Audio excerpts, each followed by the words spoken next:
Good morning, good afternoon, good evening, everyone, wherever you are across the globe. And to welcome online viewers. My name is Susan Hopgood, and I am the President of Education International, the global federation of education unions, with more than 32 million teachers and education support personnel in 384 organisations in over 178 countries and territories.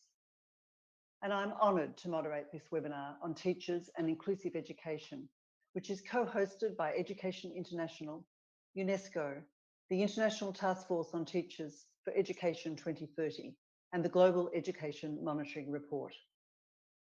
We are happy to welcome over 300 people on the platform and countless others watching the discussion on YouTube. If you are on the platform, please share the city and country where you are calling from in the chat. And before we start the proceedings, let me start with a little housekeeping. Today's event is available to view in English, Spanish and French, as well as American Sign Language. If you are joining on the platform and would like to change your language, please select Watch Live Event in your preferred language from the navigation menu at the top of your screen. Live captioning is also available for today's event. If you are watching on Facebook, click the settings wheel to enable live captions. Friends, just 2 weeks ago, the 2020 Global Education Monitoring Report, the GEM report, was launched and reminded us that even before the pandemic, the right to education for all students was far from being achieved. An estimated 258 million children and youth are worldwide excluded from education systems. The GEM report calls on decision makers to widen their understanding of inclusive education that caters for the needs of all learners, no matter their identity, background, or ability. In inclusive education systems, everyone's contribution to the classroom is valued and safe. Inclusive learning environments model safe and inclusive societies, which benefit all. Well-qualified, trained and supported educators and education support personnel play a key role in achieving this. The important role teachers play is at the heart of our ongoing collaboration with UNESCO and the International Task Force on Teachers for Education 2030. As part of this important network, we have been advocating for the need for teachers and their representative organisations to be involved in genuine social and policy dialogue and consulted in all aspects of teacher policy and practice. We stand together in challenging times such as these and beyond. Today, indeed, we find ourselves in the midst of a global education crisis caused by the COVID-19 pandemic that has further exacerbated inequalities, particularly for the most vulnerable students and teachers. Education International and its member organisations have taken significant measures to provide guidance on how to address education in the times of COVID-19. We need to ensure that the right to education for every child, as well as decent working conditions for all educators and education support personnel, are considered when schools are intermittently closed and reopened. Education International adopted 12 guiding principles to inform teacher unions and its government's response to the coronavirus crisis in education and launched a survey to assess the impact of COVID-19 on education. One major concern is that governments in their responses to the pandemic have often left the most marginalised behind. In this webinar, we will discuss inclusive education for all children and youth, including those with disabilities and from other marginalised groups, from the perspective of teachers. Here I am happy to welcome a diverse and experienced panel that includes teachers, school leaders, education unions, international organisations and governments. And before we move to the first speaker, we want to thank all those who have posed their questions prior to the event. We want to hear from you, and we'll get to some of your questions later in the session. We invite you to type in your questions throughout the event in the live chat or on Twitter using the hashtag #AllMeansAll. We might not be able to address more than a few today, but we will be collecting them for later use. And now, friends, it's time to hear from our first speaker, UNESCO's Assistant Director General for Education, Stefania Giannini. Welcome, Stefania.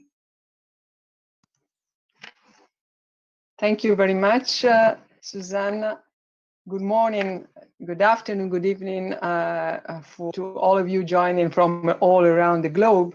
And it's a great pleasure for me on behalf of UNESCO to welcome you today to this joint reflection discussion on the essential role of teachers and the teaching for inclusion, following the very successful launch of the 2020 Global Education Monitoring Report on inclusion and education 2 weeks ago.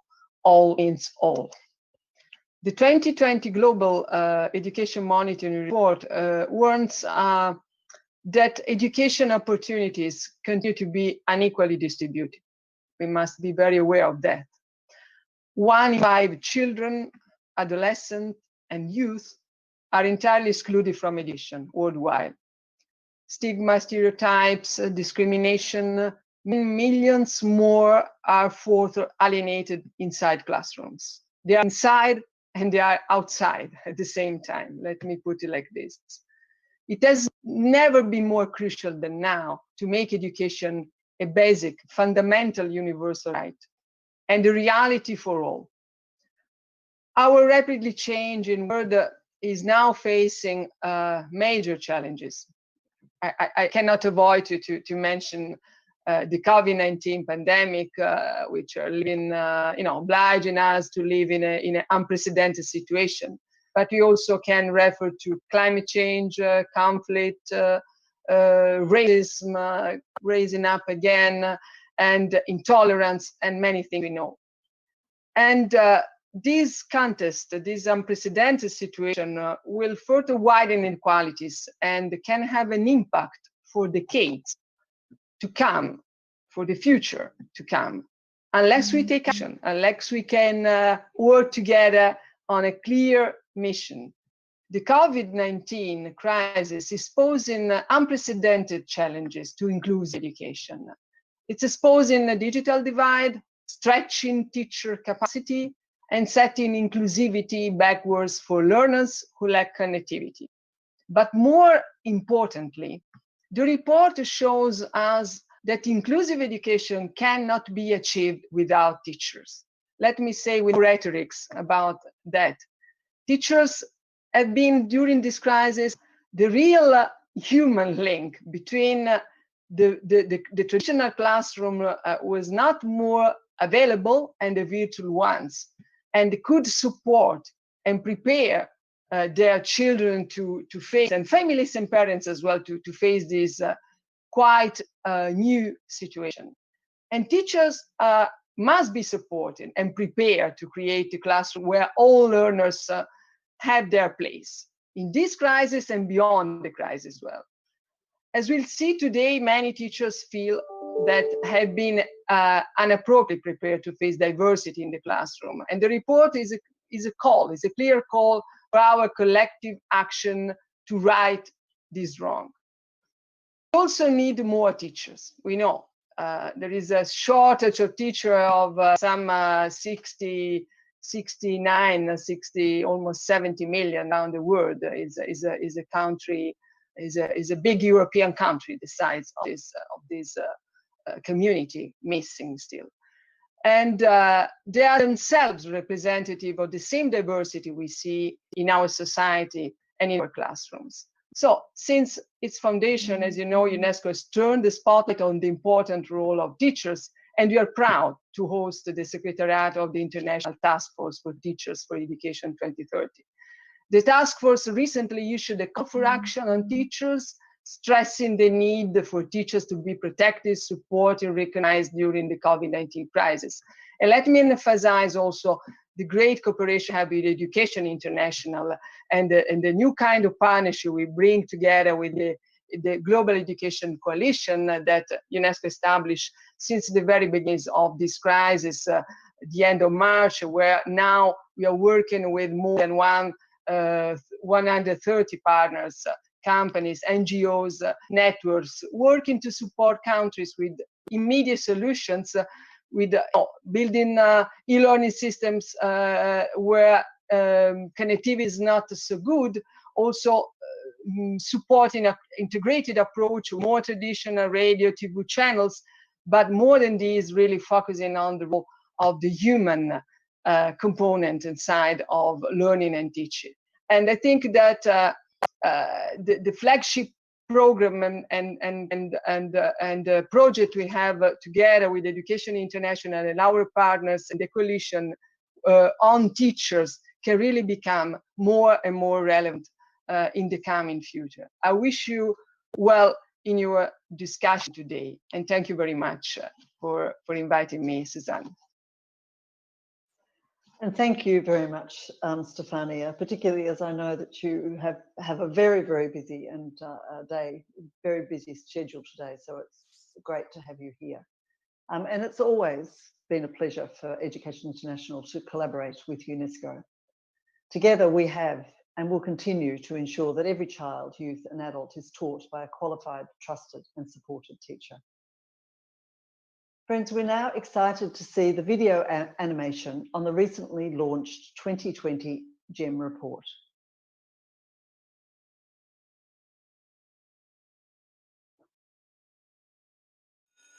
Everyone is different. The 2020 Global Education Monitoring Report on Inclusion and Education believes that education is strongest when it embraces diversity. Learners should not have to adapt to the system. Instead, education systems should adapt to their needs. When students do not feel welcome in school, they are less likely to learn.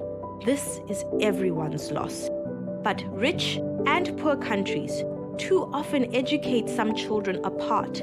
Children who have a disability, have been displaced, speak a different language, or are poor and disadvantaged. School design may favor some students over others, as do many laws and policies. Teachers are often ill-equipped to cater for students' diverse needs. Children may not recognize the way they are portrayed in textbooks. Some may not see themselves there at all. They receive the message that they do not belong. Testing sometimes follows a narrow vision of education, and consequently, some students leave education earlier than they should. These are complex problems to solve, but a belief in the right to education is a belief in inclusion. Children have different learning speeds and needs. They need curricula that are flexible, creative, and relevant. How we prepare teachers matters.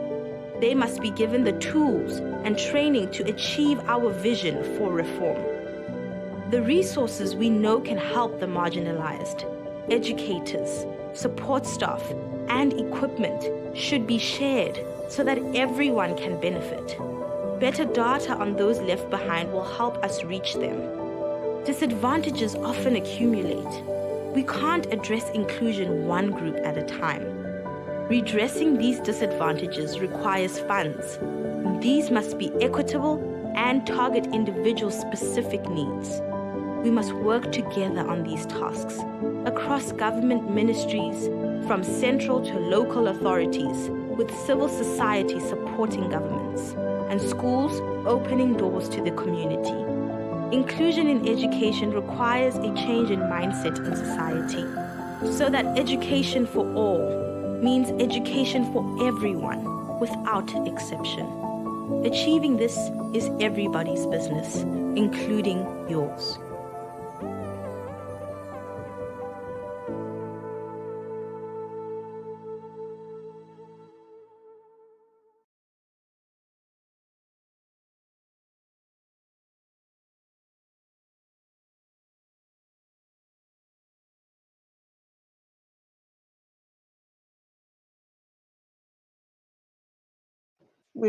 Colleagues, we've just heard a call to action from the GEM report highlighting the cornerstones. Oh, I beg your pardon. We actually haven't heard it because we haven't heard from Manos yet. I beg your pardon. We've just heard a call to action from the GEM report highlighting the cornerstones of inclusion in education, and we're going to now hear further about that. We've heard that we need serious efforts to empower, prepare, support and motivate the education workforce and ensure that all teachers are prepared and supported to teach in inclusive classrooms. Now we're going to hear some of the findings and recommendations for the 2020 GEM report from the report's director, Manos Antoninis. Welcome to you, Manos. Thank you, Susan, and it's an honor to co-organize this launch of the report with the teacher community. Like the International Teacher Task Force, we're also kindly hosted by UNESCO, and it is a real great opportunity to be able to share with the world's teachers the findings, to get their contribution to transmit these very powerful messages everywhere in the world, thanks to your support. So the Global Education Monitoring Report has the mandate of the international community to monitor progress on education in the Agenda 2030 for Sustainable Development. And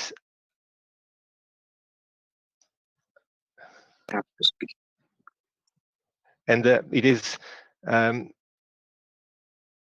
thanks to our advisory board that the theme of inclusion was selected in a few years ago.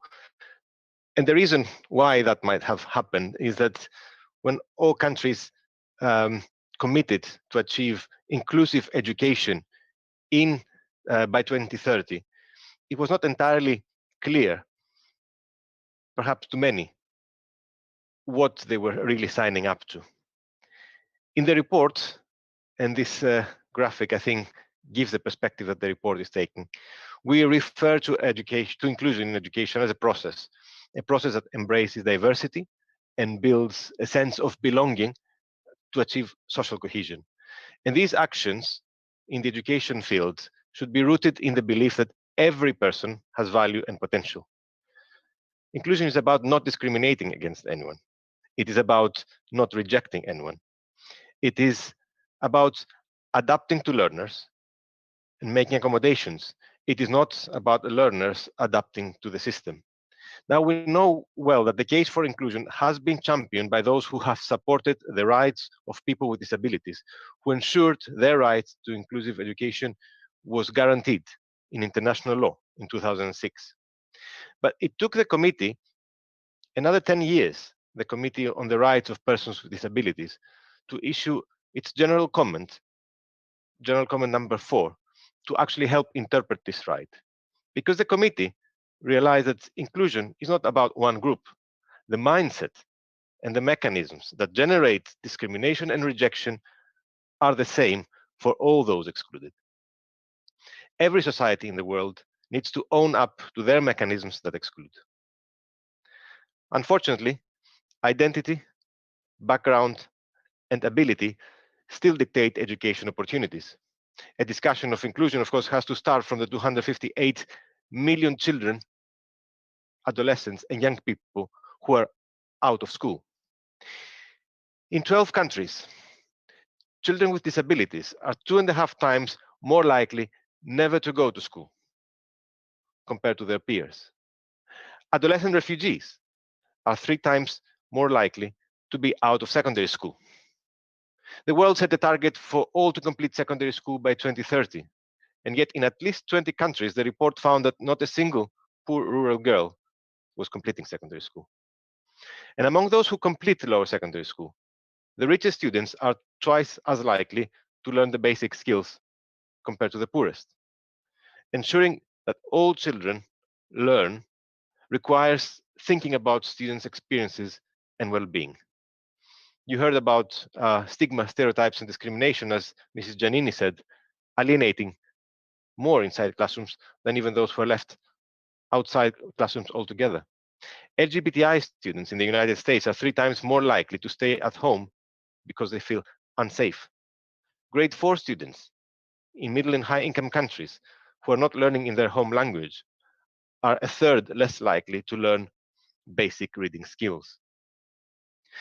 There is one key overarching recommendation for all those involved in education, which a wide range of partners championing inclusion have endorsed and supported. Inclusion cannot be achieved if it is seen as an inconvenience, or if people harbor the belief that children's capacity to learn is fixed. The report calls on all countries to widen their understanding of inclusive education to encompass all learners, regardless of identity, background, and ability. The report is for everyone and refers to all countries: the albinos in sub-Saharan Africa, the stateless in Arab countries, the Roma in Europe, the displaced Rohingya in Asia, the Afro-descendants in Latin America.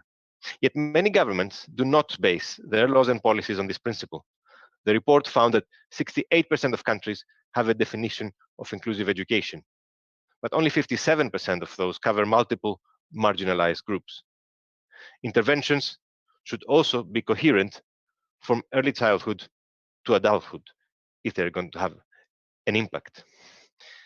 But coming to teachers, analysis of information collected for 168 countries showed that 61% provided some elements of training on inclusion. But how this is interpreted varies and is an issue that we will explore later this year in more detail in a policy paper. Around a quarter of teachers in middle and high income countries reported a high need for professional development on teaching students with special needs. Across 10 Francophone sub-Saharan African countries, just 8% of grade 2 and grade 6 teachers had received in-service training on inclusive education. But, and this is a key message of the report, teachers should not be taught inclusive approaches as a specialist topic. Inclusion should be at the core of their education. All teachers should be prepared to teach all students.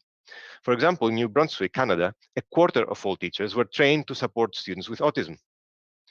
Mainstream and special school teachers tend to be trained separately, and the latter are more likely to be negative about inclusion as the best way to educate all students. In poorer countries, NGOs often lead professional development opportunities, which to some extent shows both the low priority that governments are placing on inclusion and the risk that such training may not be within a broader inclusion context. And it is not sufficient for teachers just to have knowledge. They also need good working relations, good working conditions, and support. Education officials who monitor implementation of inclusive teaching also need training. And support personnel that were mentioned in the introduction can accompany a transition towards inclusion as long as they supplant rather than substitute teachers. But a survey that was organized by Education International showed that they were always available in no more than 22% of countries. Teachers tend to have positive attitudes toward inclusion, but also some doubts about its feasibility. Some teachers may have entrenched views about students' potential to learn. In Lebanon, teachers did not believe that all students with disabilities could be successfully included. Some teachers may simply not believe that inclusion is possible and desirable. In 43 middle and high-income countries, 1 in 3 teachers reported that they did not adjust their teaching to students' cultural diversity.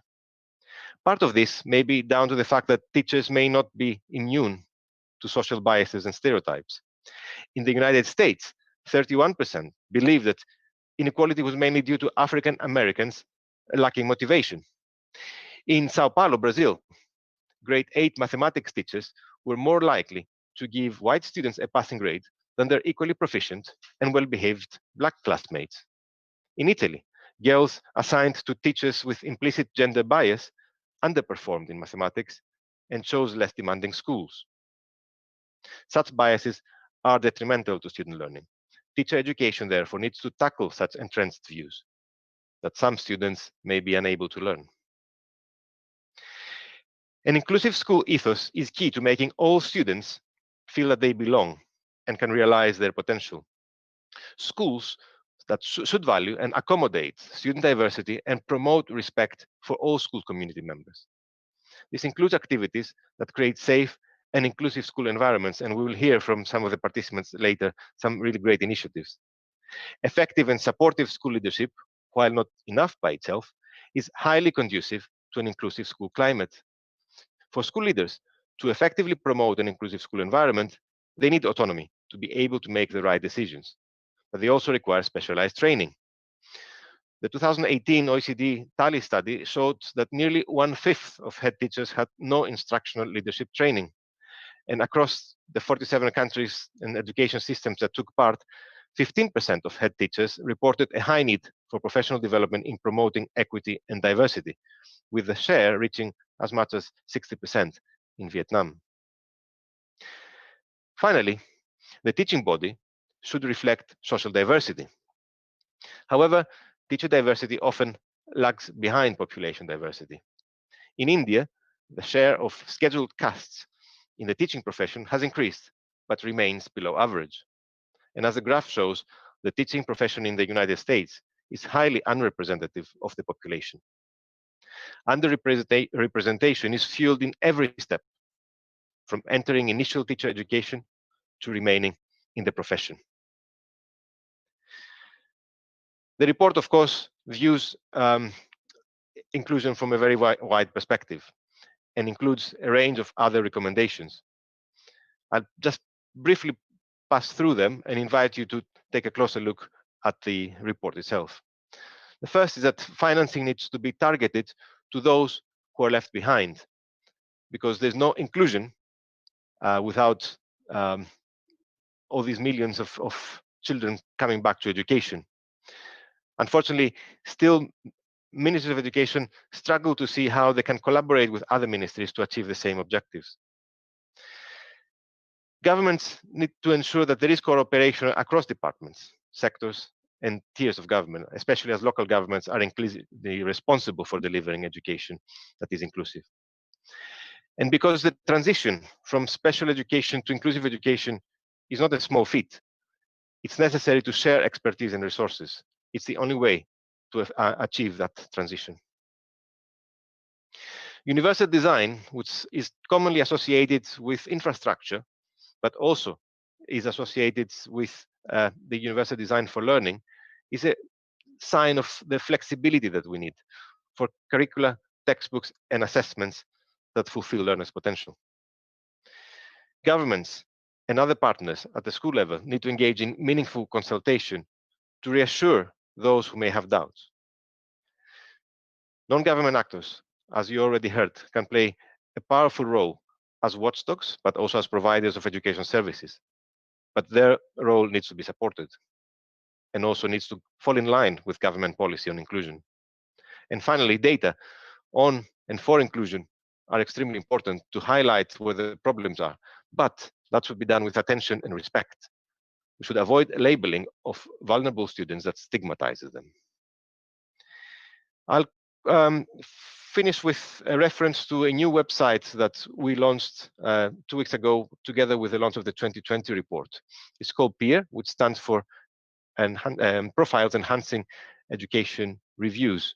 It's a description of laws and policies on inclusion in education and complements 2 of our existing websites that have been focusing primarily on quantitative aspects of progress in education. The World Inequality Database on Education, which we launched 10 years ago, and the SCOPE, the Scoping Progress in Education, a very interactive site that we invite you to follow, as it complements very nicely the monitoring part of our report, to which I haven't really referred today. PEER in itself, as you see on this side, is responding to the need for all those who have an interest in comparative education and who are asking at some point, how does country X or country Y approach one on the other education policy issue? It aims to address this need and fulfill the report's mandate to monitor national SDG 4 strategies. In this first edition, PEER includes profiles that describe how every country in the world outside Europe, that is already covered through other means, particularly the role of the European Agency for Special Needs and Inclusive Education. So how every country in the world approaches inclusion in education through its laws and policies. We use these profiles to map trends on selected issues by region, some of which I described already. We believe much can be learned from countries sharing experiences and want to see PEER supporting regional or sub-regional processes. In a world that is increasingly facing uncertainty and precariousness, inclusion has to be central to the future of education. I would like to thank you very much for your help in disseminating these messages, and I would like to draw your attention to the fact that the report in the second half of the year, we'll be also launching 2 regional editions, one focusing on Latin America and the Caribbean, and the second one on Central and Eastern Europe, the Caucasus, and Central Asia. So please do stay tuned, and thank you very much for listening to my presentation.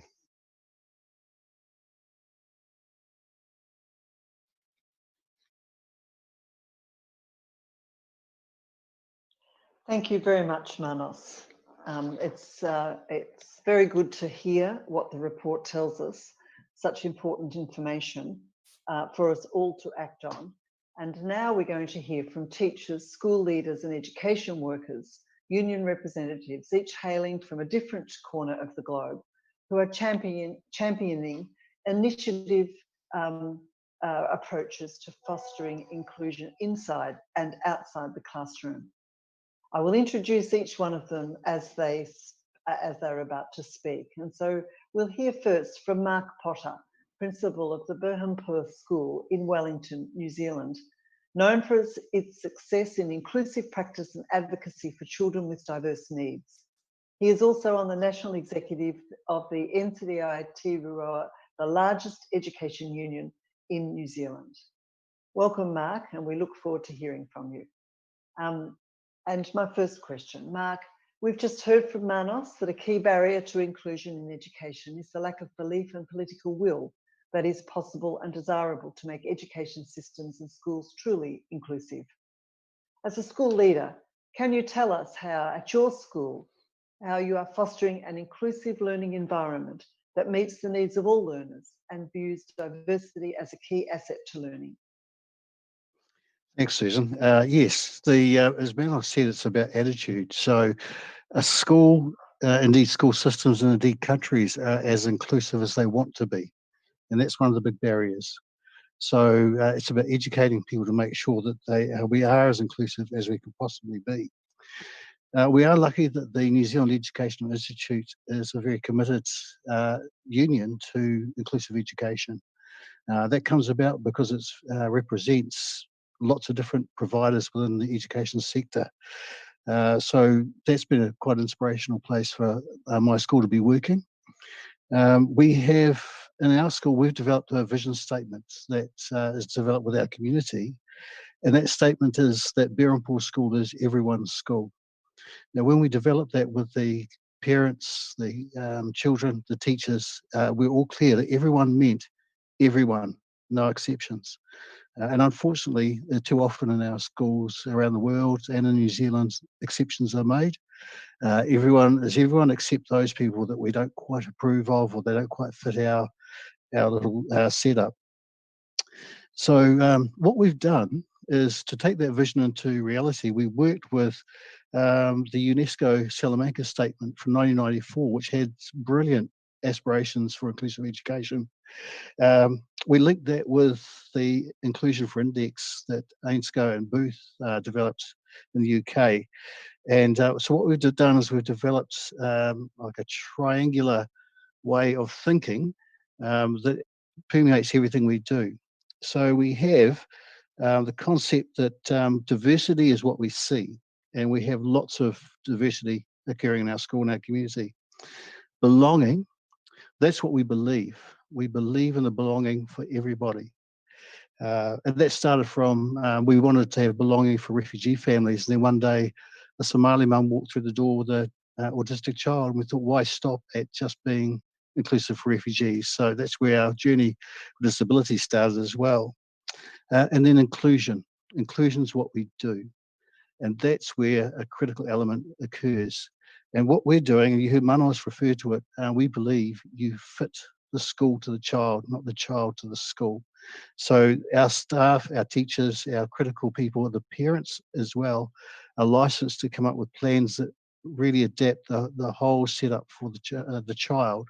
So the child isn't being forced into very difficult, exclusive kind of situations that they just can't access. So really, I think in a nutshell, to be inclusive, you've got to want it. Well, thank you. Mark, the GEM report stresses that teachers need support and training to teach in diverse classrooms. This was also one of the major findings of Education International's global survey, where teacher unions from around the globe identified that professional development and training for inclusive education was often of low quality or absent. With a student body made up of over 20 different ethnic and cultural groups, how do you prepare teachers at your school for the complexity of supporting diverse learners? Thanks, Susan. That's a good question, actually. Because the state doesn't do a lot yet, and we are trying to pressure them to do a lot more initial teacher education, there are three things that we use as our ways of preparing our staff. As I said, we develop that mindset that everyone needs to have, but we use the 3 points of recruitment, training, and support. So you've got to recruit the right people. We look for people who have lived experience of diversity, people who've had sisters, brothers who may have had disabilities, who have lived in different parts of the world and just bring richer experiences to what they're doing. And we appoint a diverse group of people to be in the staff. So so often you go into some schools and the teaching staff and the support staff don't look anything like their community. So we make sure that we have diverse appointments with training. So universal design is often referred to. That's something that we really believe strongly in. And the universal design means that when you recognise a need, you have to come up with a design that will match what that child needs. And so often our biggest allies in that are the families, the parents, because they have PhDs in their children. They really do help. It's terrific. We bring in experts because the ministry doesn't always have those people, our education ministry, so we look for them ourselves.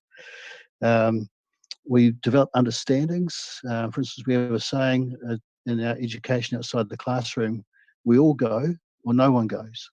So no child is left behind. I never walk in and find a child sitting in a classroom with a teaching assistant because they're too disabled to go anywhere. Every teacher puts their thought into how they're going to get that child to share, participate, and achieve success.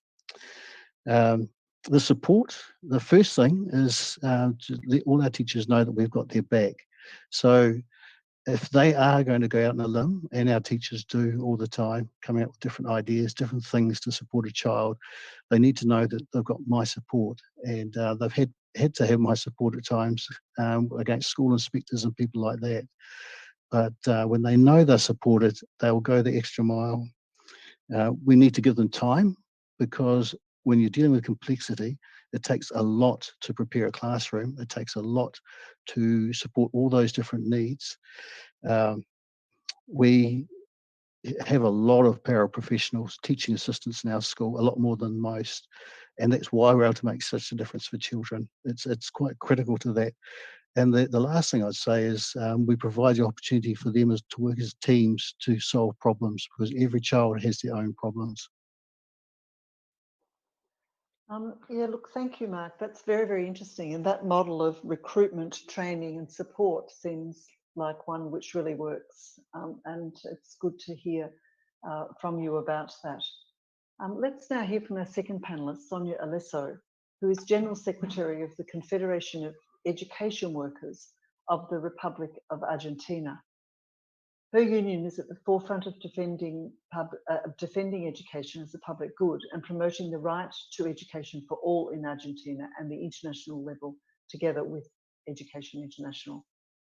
Sonia, one of the main findings from the report is that for all students to feel welcome at school, the teaching body should reflect the diversity in the classroom. In your opinion, what are some of the barriers that need to be overcome to increase diversity in the teaching workforce? And welcome, Sonia. Bueno, lo primero es que haya leyes en cada uno de los países, como la Ley Nacional de Educación en la Argentina, la 26206, que garantiza la diversidad de los docentes en el trabajo y a su vez la formación. Desde la Internacional de la Educación a nivel mundial venimos promoviendo todo lo que tiene que ver con garantizar el trabajo decente y la inclusión de trabajadores y trabajadoras con discapacidad.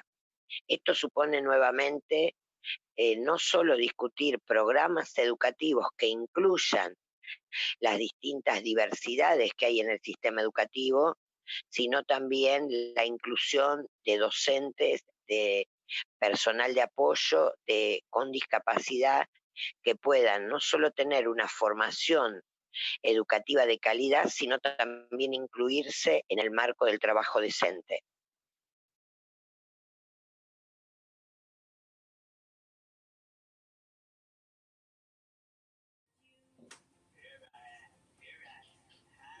Thank you, Sonia. As your response highlights, we must ensure that teaching and learning environments are fully inclusive and guarantee decent working conditions. Only then can we attract and retain talented and diverse teachers in the teaching profession, including teachers with disabilities. The GEM report measures progress towards achieving Sustainable Development Goal 4. As highlighted in the SDG Education 2030 Framework for Action, institutionalised social dialogue with teachers and their unions needs to be strengthened in order to achieve Sustainable Development Goal 4. EI believes that the recommendations of the GEM report could have given the importance of dialogue with teachers more attention, and we welcome that this webinar gives teachers and their representative organisations a voice in discussing inclusive education from a teacher's perspective. This need for dialogue with teachers is also echoed in the recent call for action on teachers, which was issued by the Teacher Task Force. Sonia, a second question for you. We would like you to share what role your education union plays in advocating for the right to decent work for workers with disabilities, and what governments should be doing to ensure that the teaching workforce represents diversity. Lo primero es garantizar presupuestos educativos en todo el mundo que tengan que ver con garantizar, por un lado, la participación de docentes con distintas diversidades, diversidad de distinto tipo de culturas sociales, culturales, que tienen que ver también con otro tipo de capacidades diferentes, y también garantizar la inclusión de personas con discapacidad en cada uno de los niveles del sistema educativo. Para esto es necesario llevar adelante políticas públicas que garanticen la inclusión educativa. La Internacional de la Educación lo viene señalando en cada uno de sus documentos, lo ha planteado también en el último Congreso Mundial de la IE, garantizar la inclusión de las personas con discapacidad en todo el mundo. Esta ha sido una lucha histórica del magisterio en todo el mundo y de los sindicatos docentes, y por eso rescatar, por un lado, el trabajo de inclusión educativa que lleva adelante nuestra Internacional de la Educación a nivel mundial, y bregar para que los gobiernos incluyan esta problemática dentro de sus agendas para el debate pedagógico.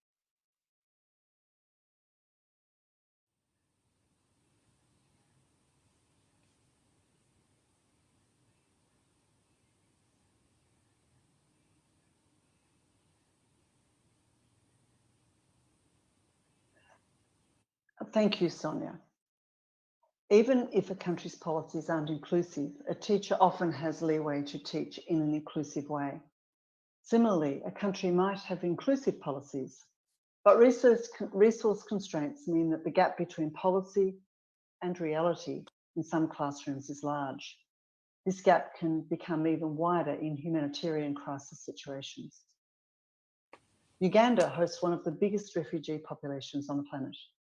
We'd now like to hear from Baguma Philbert Bates, General Secretary of the Uganda National Teachers Union, on what action is required to ensure equity and inclusion remain central to the education of refugees and host communities.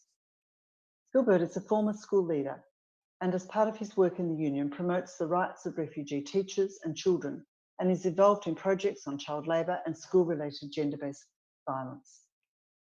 Philbert, Baguma, how is your organisation working with the Ugandan government and other actors to promote the rights of refugee teachers and children? And welcome to you. Thank you, Susan. First of all, Uganda has the highest number of refugees, I think, around the globe. Over 1 million refugees. And out of these, 61% are children under the age of 18 years. Now, Uganda National Teachers Union, as an institution that voices the concerns of the teachers, bases on the legal framework in the country. First and foremost, refugees in Uganda have got asylum and access to the same rights as citizens of Uganda. And that is, to mention but a few, the right to education, the right to freedom of movement and freedom of expression. And therefore, for us as a union, we have basically emphasized lobbying and advocacy. This is done because when you go to the refugee camps, you will find, due to the influx of refugees, you find high teacher-pupil ratios, you find job insecurity, you find the remuneration which is very poor, then language barrier, and then certification of the teachers who come as refugees. And then the policy reforms to see whether the policies can accommodate the refugee teachers. And therefore, that's why we basically look at advocacy and lobbying. We have lobbied the Ministry of Education and Sports to have a concern on education in emergencies. And right now, as I talk, the Ministry of Education and Sports has come up with an education response plan for refugees and host communities in Uganda. We are working also with other organizations. We have the UN agencies, we have the civil society organizations. These work together to contribute in terms of finance, in terms of technical expertise, and practical input. And this has helped the country to manage the education in emergencies. However, there is always that aspect of underfunding. But ours is to advocate for these teachers so that they also have job security. At first, they would be employed and then dismissed as and when the employer deems it fit. Some would be dismissed by a mere SMS on a telephone. But we have changed the status quo by lobbying and advocating for their job security. And right now, as I talk, at least the situation has improved from how it used to be.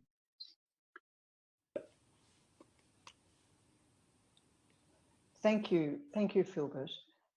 You mentioned, you've been talking about the core challenges facing teachers in camp settings, which often see higher rates of sexual and gender-based violence against women and girls. Unfortunately, school-related gender-based violence affects thousands of children, families, and communities across Uganda. So could you tell us how you are working to ensure teachers have the skills required to foster the socio-emotional development of students who have been traumatized by sexual and gender-based violence or by the experience of displacement? Yeah, thank you very much. Aware that these refugees come when actually they are freeing from human rights violations, and most prominent is the sexual violence and torture. For us as Uganda National Teachers Union, we have been engaged in the fight against school-related gender-based violence.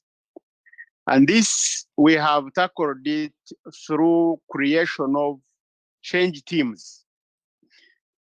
the change teams are members of the teaching fraternity who come to champion the issues of gender-based violence within our communities and most especially within the schools. And then within the schools themselves, we have also formed the change teams, and we have peer-to-peer mobilization and sensitization.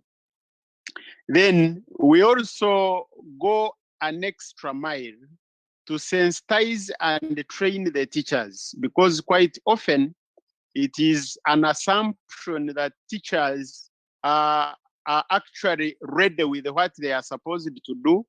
But when you go into the deeper meaning, you will find that some of our teachers are also victims of school-related gender-based violence.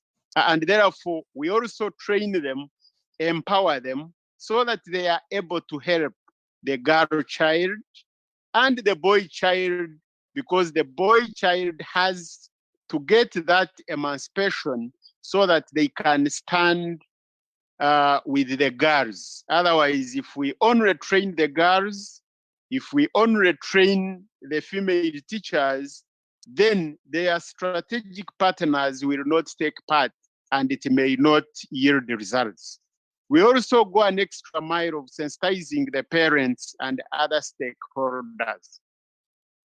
Every other opportunity we get, because we have realized that even parents at some time think that their children have grown up and they have a feeling that the teachers are doing the part to train the girls. And the teachers also think there are some aspects which are taught to the girls by their parents. At the end of the day, in between, you find the girls falling victims. So that's why we go an extra mile to train and sensitize the parents and other stakeholders so that it is a concerted effort to fight school-related gender-based violence. And we have gone ahead to integrate school-related gender-based violence within our union program, so that every program we are carrying out as an institution, as a union, we re-echo school-related gender-based violence, because it is affecting very many, including our teachers, and therefore there are so many issues. And when it comes to education in emergencies, it becomes worse, because there the situation, the living conditions are not conducive. And we have also realized during this COVID-19 crisis, there are so many girls who are getting pregnant. There are so many sexual violences, and therefore there is a lot to do, even getting out of this COVID. And we are even now in the process of making sure that we can make sensitization more and more through radios and televisions, so that we can save the girl child. We are talking about the girl child more than the boy child, because the girls are more vulnerable in our Ugandan context.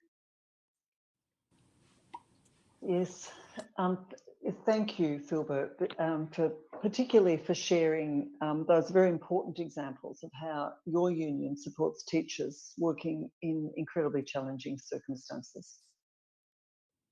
Friends, in earlier interventions, we have heard many contributions that ask for more and improved professional development and training. Let's now hear from Jobix Kulumba, Education Permanent Secretary of Zambia. As a former teacher and school leader, he has been opening schools and promoting inclusive education for children with disabilities, and now continues this important work in the Ministry of Education. As a government representative, what would you identify as the major obstacle for teacher training and development in your country, and what measures does your government undertake to ensure that training is available to all teachers and prepares them to meet the diverse needs of students. Thank you, Jovix, and welcome. Here in Zambia, the obstacles that we face are many, but I'll be limited to a few of them. One of them is a limited number of teacher training colleges in Zambia, the colleges that are aimed at training special education teachers. We have the Zambia Institute of Special Education, which has been in existence since independence in 1964. It is an institution that caters for the teachers who train in special education to cover visual impairment, hearing impairment, learning disabilities, and many aspects. But the total number of colleges, I want to emphasize, is very inadequate. And because it is inadequate, you don't have a lot of teachers in this country who are trained in special education. Many of the schools in Zambia, we have 10,000 schools in Zambia, 10,000 schools in Zambia, and only a segment, a fraction of those schools offer special education. The reason is simple, because we do not have a lot of colleges that release a large number of teachers that can go to help the children in different schools in the country. However, we are not sitting idle as a government.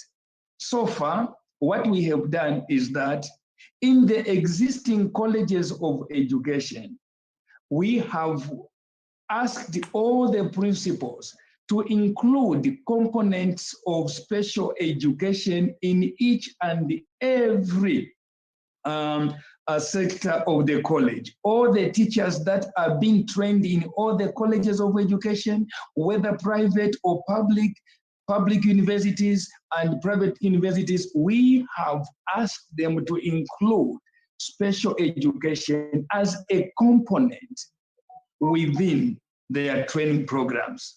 In this way, we are very confident that after the teachers have graduated from these colleges, at least each and every teacher will have the knowledge or the basic skills on how to handle the children with diverse special needs. So far, that's what we are doing, and we are very confident that this process is going to work out well, because we are very sure that from all the colleges that we have, I want to repeat, all the colleges that we have, each and every teacher, after graduating, every teacher will have the basic skills and the knowledge on special education. In this way, we are moving towards making inclusive education a reality, because a teacher is a key component in ensuring that special education or inclusive education becomes a reality. Now, what about development of teachers? Yes, we have also a problem in the sense that we don't have enough in-service training institutions in the country where the already trained teachers can go and receive in-service training. So what have we done as government again?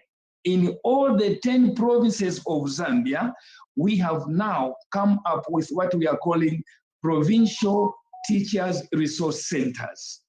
These are the centers where all the teachers who have trained in special education go for in-service training so that they refresh their knowledge. They are in-service training colleges that help the teachers to get skills, get reoriented on the, in the aspect of special education. Thank you, Jovix. You've picked up there on some of the clear issues that and recommendations that have arisen from the GEMS report in relation to the training of all teachers about inclusive education. The GEM report also found that during the COVID-19 crisis, about 40% of low and lower middle income countries have not supported learners at risk of exclusion, such as the poor, linguistic minorities, and learners with disabilities. As schools are reopening, It will therefore be essential to closely monitor and assess how the most marginalised can be supported in order to prevent school dropouts and further educational exclusion. We at Education International suggest implementing equity audits at school level that will monitor the effect of school closures on the most marginalised and draw attention to inequalities that would otherwise remain invisible. Could you tell us perhaps, as a government representative, what do you think can be done in terms of data collection to promote inclusive education for all? And what have been some of the major challenges and how have you addressed them? Correct. What should be done at the moment is to, first of all, understand or collect the data on the number of teachers that we have in the country. We must understand the number of teachers who are trained in special education. How many do we have in the country in the first place? We should also collect the data on the total number of children who are disadvantaged. Children with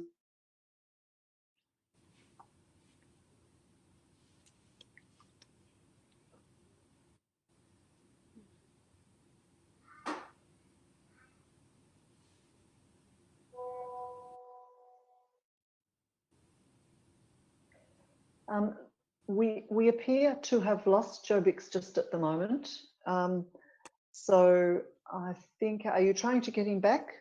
Can someone tell me? And no, so okay. So look, we'll continue, and hopefully we'll be able to get Jobix back for the next session. Now, colleagues, we're at the end of our panel discussion.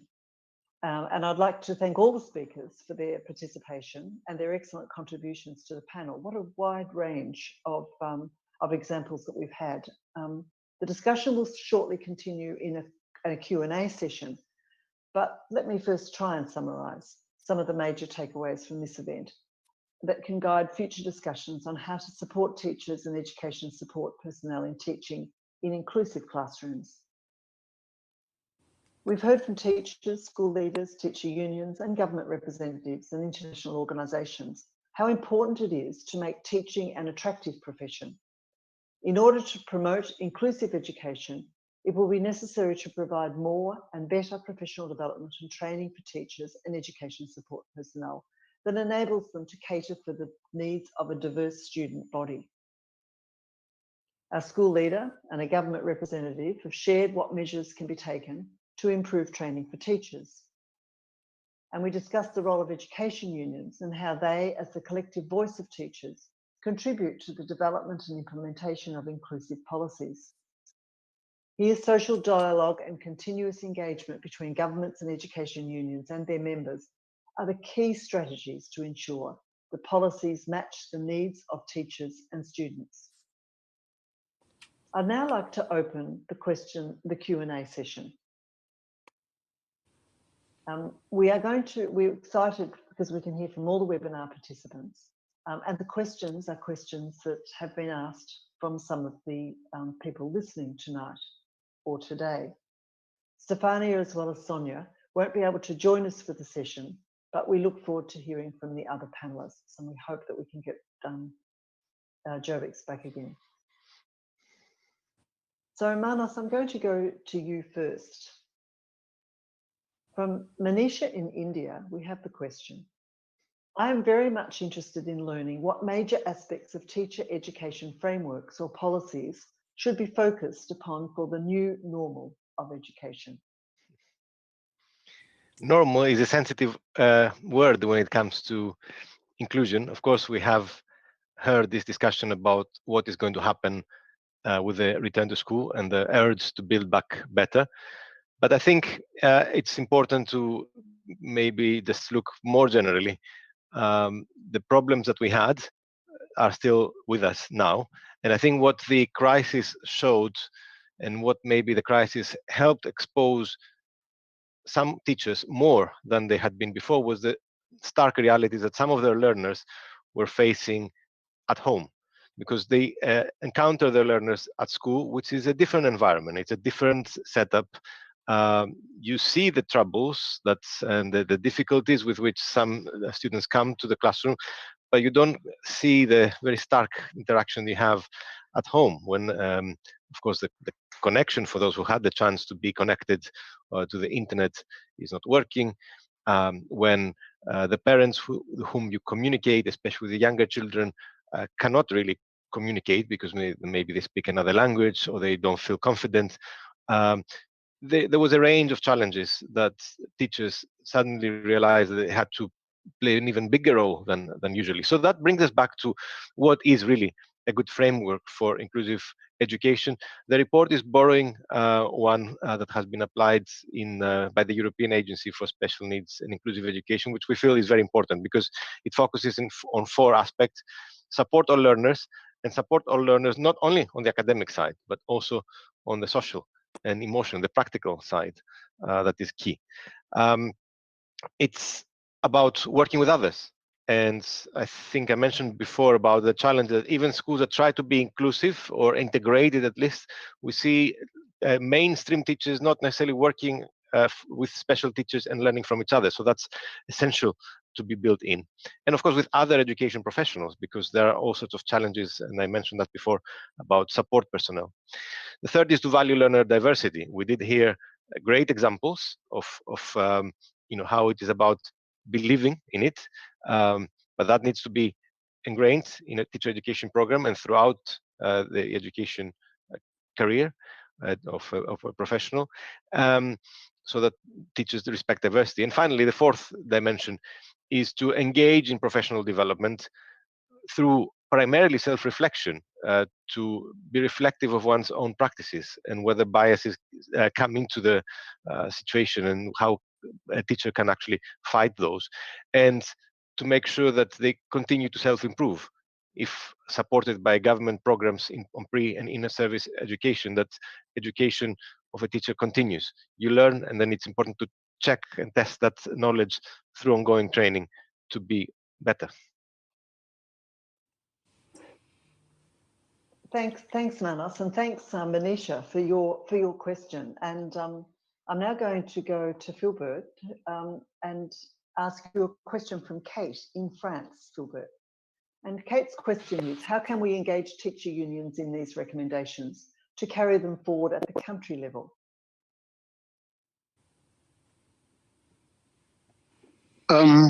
Thank you, Susan. First of all, as key stakeholders representing the constituency of teachers, we need not only to be consulted by governments, but we need to be engaged so that whatever affects the education system, we are part and parcel of finding solutions. There are a number of challenges, and the challenges affect both the teachers and the learners. The moment the teacher's well-being is not catered for, it directly translates into the suffering of the learner. It has a direct impact, which is negative.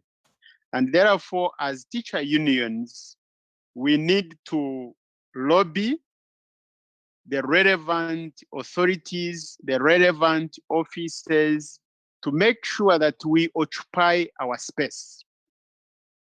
We need to advocate for the well-being of the teachers, because once the teachers are motivated, once the teachers are supported, then obviously we shall have quality inclusive education. Whatever affects the teacher will directly or indirectly affect the learners. And in this case, the teacher unions must be more proactive, must be part and parcel of the systems, the education systems within our countries.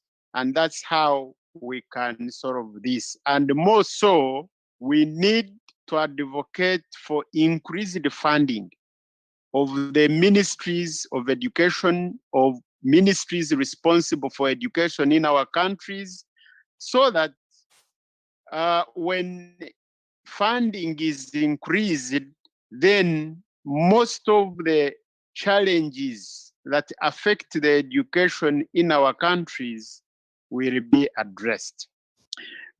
Unions, teacher unions also need to take an extra mile, moving from the country to also engage the donors and the partners, because quite often, sometimes the ministries responsible for education have got their own priorities.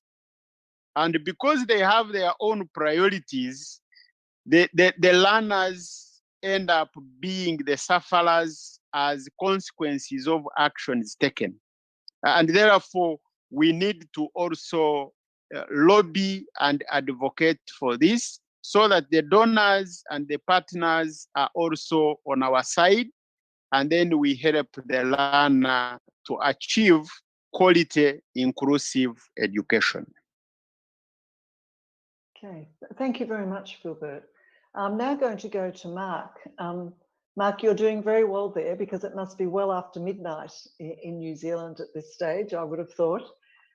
Mark, I've got two questions to ask you, both relating to the classroom. So I'll go to one and then the other. The first one is from Kim in Myanmar. And Kin asks, in your opinion, what types of interventions can support teachers already struggling with full workloads to integrate inclusion in the classroom? That's a good question. It's one that we've had to look at quite strongly in our school because a teacher's workload is huge anyway. So you start adding in complexity to it. You've got to start making decisions about what you're not going to ask that teacher to do. If you, the answer to that is there's nothing you want to drop, then you're going to have to put more resource in there for them. And we've found that the other adults, professionals in there working with them makes a big difference. I had a fabulous teacher telling me about all the things she was doing to support the complexity in her classroom. But as she was telling me, she had tears running down her face. And I just thought, I'm killing this woman. So we actually employed another teacher to work part-time in her classroom to give her the space to do the planning and the work that she needed to do to support those children. Many countries right now are obsessed with high-stakes evaluation and assessment. Most of those don't actually work for the kinds of children that we're talking about that need inclusion. So again, I think school leaders have to think about what they are asking of their teachers to make those differences. Otherwise, you'll just drive a teacher through the ground. Access to people, good quality experts that can help them out as well.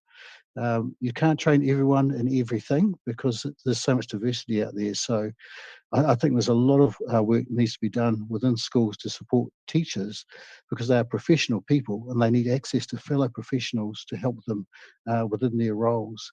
And that not just the teachers, but the support staff, the paraprofessionals, the teaching assistants, they also need skills because they're doing a pretty complex job.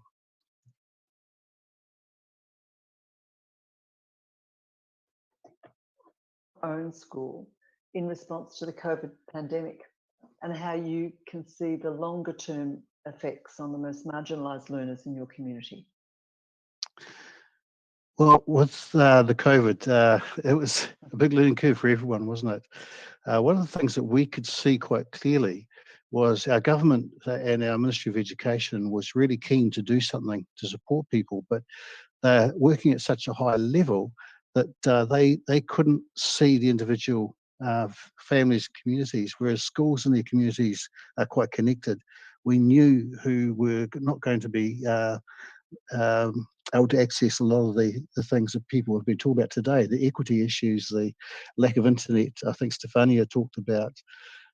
So what we did as a school was we talked about who are the families who are likely to miss out, who are the families that we know of that don't have connections, and we divided our staff up into different kinds of teams as to who was going to support who. So some of the staff went online and worked with the children who could do things online. Other staff put together packs, we call them hard packs of books, papers and so on, and then we delivered those around the community. We're lucky that teachers were declared essential workers in our country. One of the other things we found was that children with disabilities particularly, they rely on adult relationship connection. So what we did was with our support staff, we have a concept in New Zealand called a bubble, where you can actually, a family is a bubble, but you can extend it by one household. So what our support staff did was they included families in the bubble that they worked with that child, and so they carried on working with them during the lockdown. If that wasn't possible, we actually trained our support staff up on being able to work with Zoom and work with the teachers, with the child, with the parents during that time. What we're going to have to do is watch them. We're very lucky in New Zealand. We're already out of lockdown. We're in a quite good space, but we are going to have to watch the children who don't have the same access as their peers do to resources. Because, I mean, you can lock down, offer all sorts of ideas, but not every parent has access to art materials, to resources, to a table. These are things that we need to take into account in the future. Yes, very much so, and I think that has been found in every country of the world impacted by the pandemic. The differences in what is actually available to students when they're actually home rather than in school.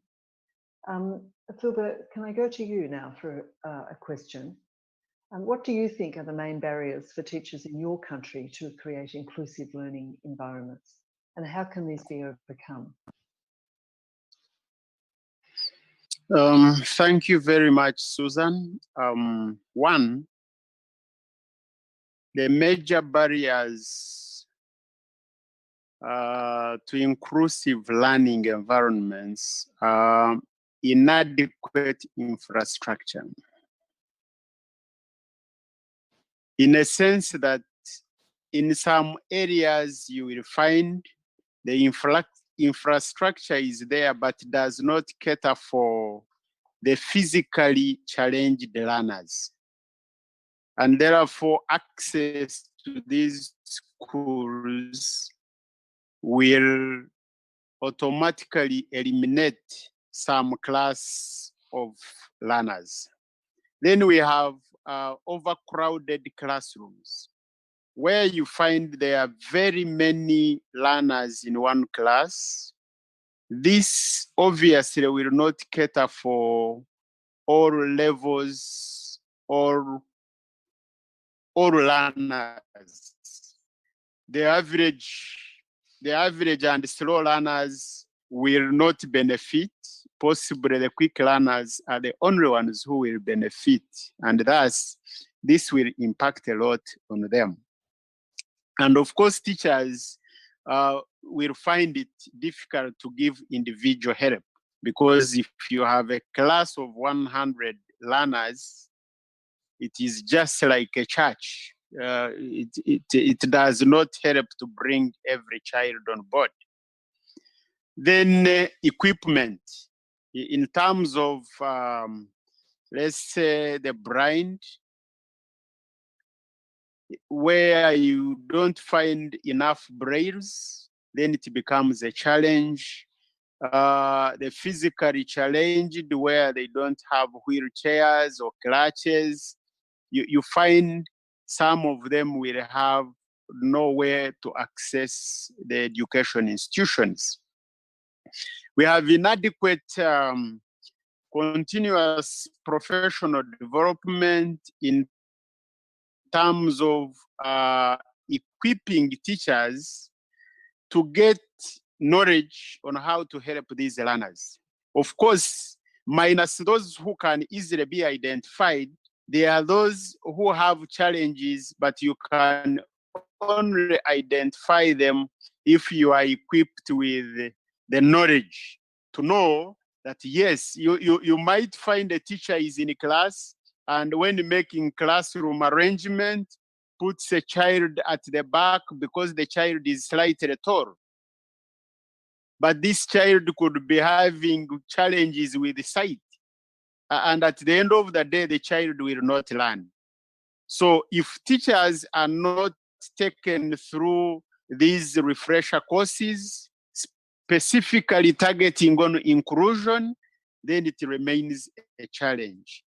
Then we have high teacher-pupil ratio, in the sense that in Uganda, the current teacher-pupil ratio is 1:53, the national one. However, you will find in a class where you will find the average is around 1:120. Now, this also affects the inclusiveness because the teachers do not have enough time. They cannot create any other time apart from the time that is allocated. And this sitting, it is one class per teacher.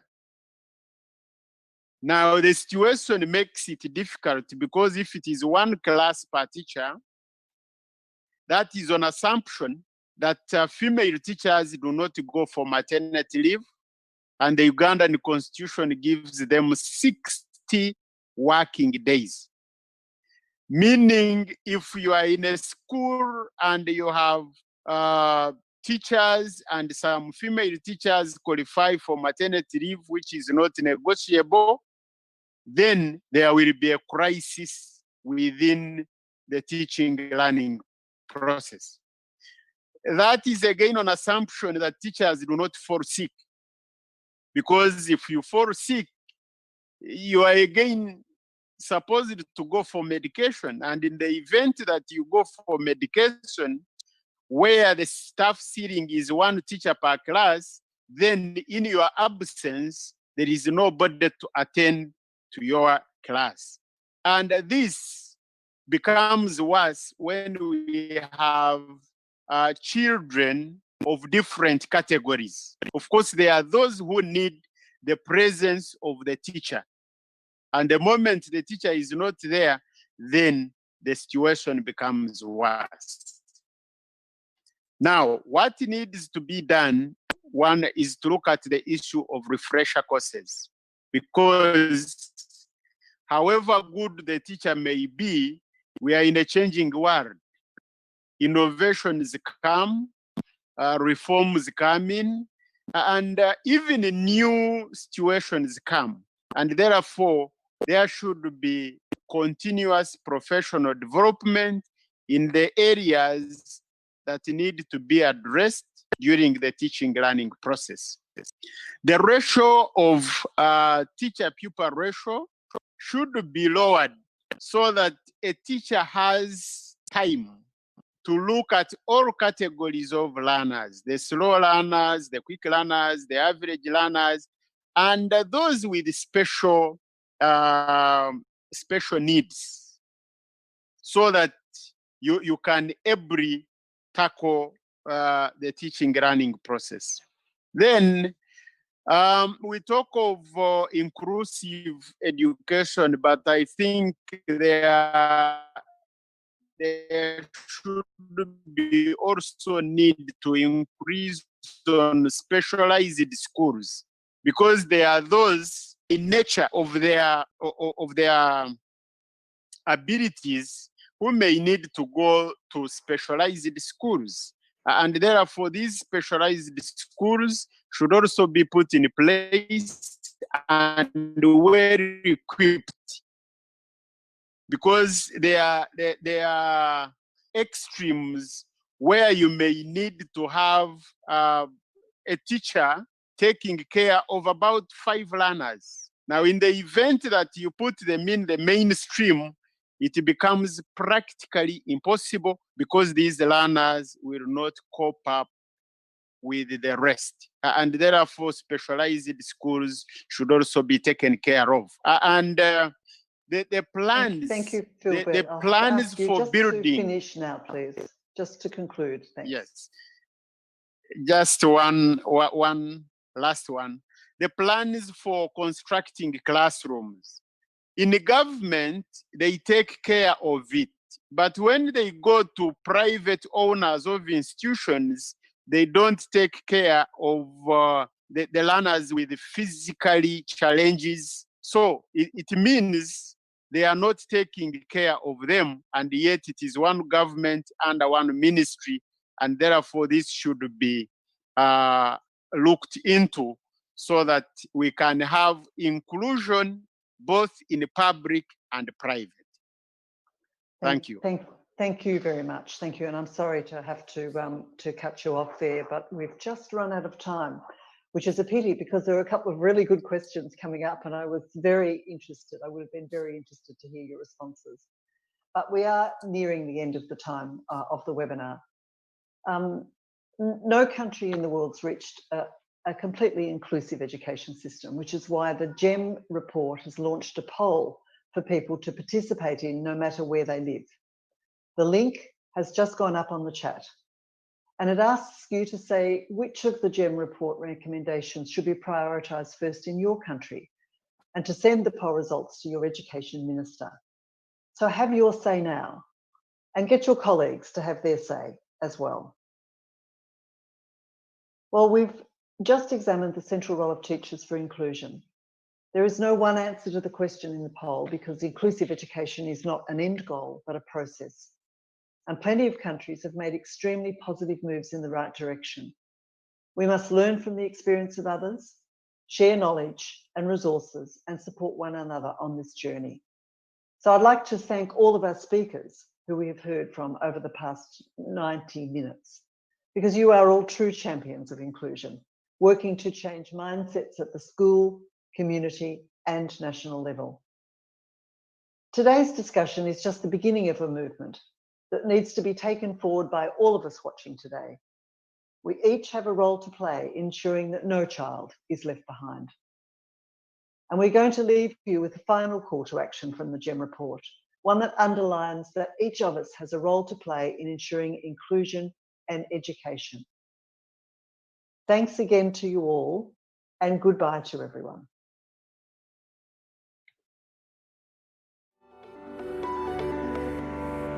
Thank you. We live in a world where no two people are the same. Each of us with our own unique abilities and challenges, preferences and dreams. A diversity that should be reflected across our school systems. But for many, it is not. मी विचार केला की जर मोठ्या घरचे लोक शिकू शकतात तर आपण का नाही शिकू शकत. माझी तर इच्छा होती. त्याच्यानंतर हा पण विचार आला की माझ्या आई-वडिलांनी वर्षानुवर्ष रस्त्यावरती राहून काढले. मग त्यांना पण माझी इच्छा होती की त्यांना पण असं म्हणजे सगळे घरामध्ये राहतात. मला पण इच्छा आहे की मी पण एक स्वतःचा रूम घेईल शिकून मोठी झाल्यावरती. By 2030, we aim to achieve inclusive education for all, no matter the region, income, or challenge ahead. This is the decade of action, and together we must ensure that all really does mean all in every classroom. To achieve true inclusion, we will need to place students' differences at the core of our education systems, understanding them as strengths to be celebrated, not as problems to be solved. From children to policymakers, parents to principals, everyone will need to get involved. Countries will need to understand the challenges and underlying disadvantages facing their students and directly address each individual's multi-layered needs. Inclusion cannot be achieved one group at a time. It requires more and better data on those being excluded from education to make the invisible visible again. Accurate data is important for everything as a great starting point. To make data come alive for action, you need these very lively and sustained partnerships. But simply moving students from special schools into mainstream schools that lack the appropriate resources will not work. It requires a complete shift in systems and teachers that are well trained with the right learning materials and assessments to meet the needs of their students. Guter Unterricht ist für uns kooperativer Unterricht, in dem Schüler auch gemeinsam Probleme lösen, nicht immer nur der Lehrer gefragt ist. Das heißt, ich verlasse meinen Status der allwissenden Lehrperson. We need to break down preconceptions about particular groups to ensure that all children feel welcome in school and have the chance to thrive. We believe that everybody at the lab is an agent of transformation. Some of them report that the lab gave them a voice. We help them in this way, yes, to become protagonists, to awaken their potential, Across the world, governments and policymakers will need to ensure equitable financing. Allocating these resources to children that are the furthest behind will need to be planned jointly. Partnership cannot be overemphasized. So you may not be a health person, but you may be an administrator, you may be an innovator. We can put all of these to the table and then make it work.